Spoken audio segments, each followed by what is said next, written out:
E o mercado brasileiro de apostas esportivas online cresce a cada dia, mas a possibilidade em estudo pelo governo de taxar os sites preocupa o setor. Quem explica esse assunto é a repórter Letícia Miyamoto. Concentração no olhar, estratégia na mente e expectativa para o bolso.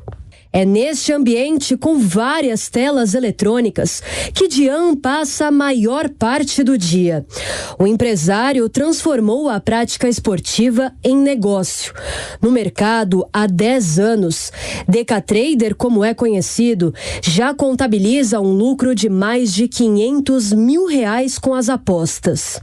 Uma pessoa que inicia hoje com um mínimo de tempo se dedicando, ela consegue ver um resultado satisfatório dentro de um gerenciamento de risco. Então é um mercado que tende a crescer muito. Só para você ter uma ideia, comparado a 2020 com a mesma data de hoje, 2023, 2020 faturou uma média de R$7 bilhões na mesma data e hoje 12 bilhões. Então um aumento mais ou menos de 71%. Decatrader também ficou conhecido na internet por dicas de como ganhar dinheiro com o universo online das apostas. Para ele, a regulamentação do segmento esportivo é positiva, mas também é preciso analisar as condições da medida. Que hoje, atualmente no Brasil, a gente tem aproximadamente 450 casas de apostas. Então, assim, fica muito difícil manter um controle sem que tenha a regulamentação do órgão, que no caso é o governo, né? Mas tem que ver os pontos que eles vão fazer isso e não vai prejudicar os apostadores, que tendo em vista hoje, tem muitas pessoas que estão tendo uma renda extremamente satisfatória desse mercado, né? Do mesmo lado do apostador profissional, também está a opinião do executivo do ramo. Thomas Carvalhais, diretor da empresa Vai de Bob, avalia a mudança como algo importante para o país, onde os próprios apostadores já buscavam por meios que garantissem a segurança da prática. No caso de aposta esportiva, que é o caso que nós estamos lidando aqui no Brasil, é importante que, até então, na ausência de uma regulamentação, essa casa ela tem uma licença emitida por alguma entidade que já é reconhecida no meio global, no mercado global. Ainda para o executivo, o mercado das apostas esportivas era dormente no país, mas com a popularização do negócio, a tendência já era de crescimento para o ramo. Bom, independente de regulamentação ou não, a gente tem visto no cenário de apostas esportivas brasileiro, na indústria, que ela vem crescendo, né? Porque o mercado vem demandando, as pessoas, o brasileiro vem se acostumando com a questão de apostas esportivas, quer regulamentação, quer exista regulamentação ou não. Um tipo de atrativo para os fãs de esporte. As apostas são organizadas principalmente pelas estatísticas e probabilidades de um evento acontecer. Pode ser uma vitória, um empate, números possíveis de gols ou, quem sabe, quantidade de cartões que um determinado atleta deve receber. Em um país fanático pelo futebol, a nova modalidade ganhou força até sobre o monopólio das famosas lotéricas. A questão agora está em regularizá-la. De acordo com um levantamento realizado pelo Instituto Paraná Pesquisas, a maioria da população brasileira é favorável ao recolhimento de impostos para o setor de apostas esportivas online. Quase 55% dos entrevistados são a favor da medida, enquanto quase 28% são contrários e outros 17% não sabem ou preferiram não opinar. A pesquisa também mostrou que a maior parte dos entrevistados, quase 64% deles, acreditam que os resultados das apostas possam ser manipulados, enquanto apenas um pouco mais de 36% não acreditam na hipótese.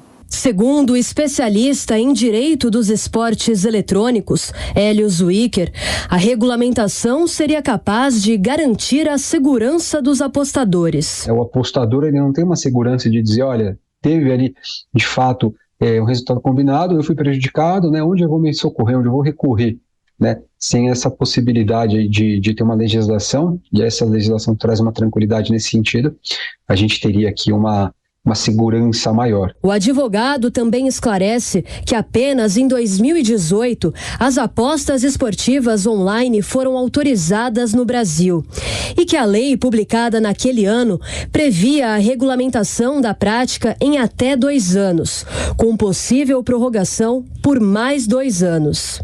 O fato de ter vindo essa lei agora em 2018, ela tranquilizou o mercado porque ela regulamentou e disse, olha, apostas esportivas são permitidas. E por que as apostas esportivas são permitidas? Porque são baseadas ali em jogos esportivos e os esportes são regulamentados, o que é diferente dos jogos de azar, que são envolvidos ali basicamente o que a gente chama de sorte, né? Atualmente, os sites de apostas esportivas ainda são isentos de qualquer tipo de taxação em solo brasileiro.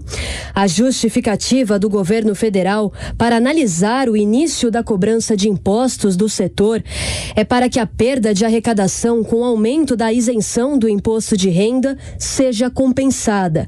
É o que explica o economista Rica Mello. Para a população, de uma certa maneira, não vai existir uma grita porque tem aumento de tributação, é na aposta online que já paga em vários outros lugares do mundo que não paga no Brasil. Então, na verdade, o que o governo quer fazer é trazer, aumentar a arrecadação dele. E esse é uma coisa que já tem um furo aqui, vamos dizer, na tributação brasileira, que é não taxar esses sites de aposta. Segundo o especialista, a previsão da taxa que seria imposta pelo governo varia entre 10% a 20%. E o que se estima é que a arrecadação é de 2 a 8 bilhões. Essa estimativa de 2 a 8 bilhões é porque ela leva em consideração o 10 a 20% e leva em consideração que pode existir uma diminuição ou não dos apostadores e tal. Então, se estima aí entre 2 e 8 bilhões, vamos ficar na média, a gente está falando de alguma coisa como 5 bilhões de reais o crédito, né, de uma receita adicional para o governo, que ajuda bastante, né? A taxação deve ser implementada por meio de uma medida provisória já no próximo mês. A nova regulamentação também deve exigir que as empresas sejam sediadas em território brasileiro. Gustavo Segré, queremos sua análise em relação a isso também. Antes não eram taxados esses sites de apostas e agora no governo Lula essa taxação deve vir, né? Isso deve preocupar bastante os empresários dessa área. Sim, mas a regulamentação é necessária. Os jogos de apostas não são de soma zero, ou seja, não é todo mundo que ganha. Se você vai no cassino, o cassino ganha e você perde, ou você ganha e ele perde. Nunca os dois ganham ou os dois perdem. E a colocação de uma taxa de fiscalização, uma taxa de pagamento de impostos, pode vir a inibir as questões de quem? Não dos apostadores, porque as empresas vão incrementar o valor das apostas que justifiquem o incremento pela taxação de um imposto que hoje não existe. Mas a regulamentação é necessária precisamente para evitar esse tipo de coisas, fraudes. E quando você observa que 64% dos brasileiros interpretam que pode ter fraude nessas casas de apostas, a pergunta seria por que continua jogando? E mesmo assim pode se transformar num vício. Então é muito importante a regulamentação, muito importante que as pessoas não interpretem que isso é um trabalho, porque é uma arrecadação para as empresas, não para aqueles que apostam. E é um risco muito grande para a psicologia do jogador. Temos muitos casos no mundo de pessoas que têm perdido absolutamente tudo pelas apostas. Então, cuidado com essa regulamentação nesse setor.